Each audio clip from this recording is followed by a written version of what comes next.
Okay, let's get into audience questions for the week. Some very good ones. First one is about Trump voters. Hey, David, why is it that rural and blue collar, as well as older white people, seem to favor Donald Trump? So, yes, that is true. It's important to remember that increasingly this group is not leaning as much towards Trump as they once were. We looked at numbers in, I believe it was Pennsylvania, maybe Wisconsin, some other places where the white vote is not as in favor of Donald Trump this year as it was in 2016, but the final numbers remain to be seen. But yes, it's true that Donald Trump's strongest demographic group remains white folks and older folks, although older folks overall have abandoned Trump and now favor Joe Biden. But the question is why? It's a good one.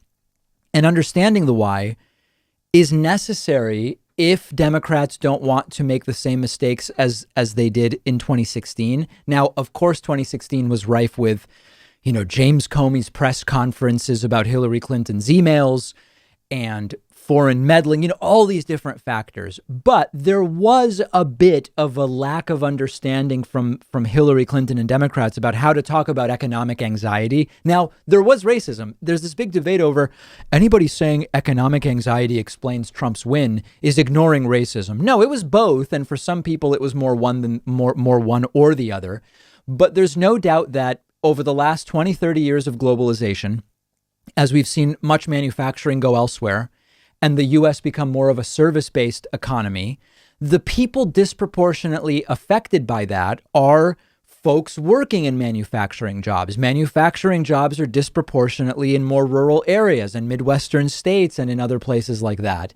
And those who have benefited from the United States moving towards being a service economy have been people on the coasts, in cities, tech workers, service workers, and others. So one reality is that in total, there was this neoliberal idea that in the aggregate, the U.S. would do better.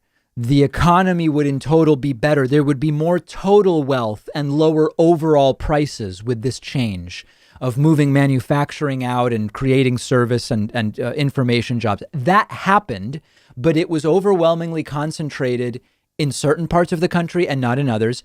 But politics aside, it was also overwhelmingly concentrated for the 1%, as we see stagnant wages for large swaths of Americans and huge income and wealth gains for the top 1% and even groups smaller than the top 1%. So for some people, they fell for Trump's rhetoric around trade and the middle class. It was BS populist rhetoric.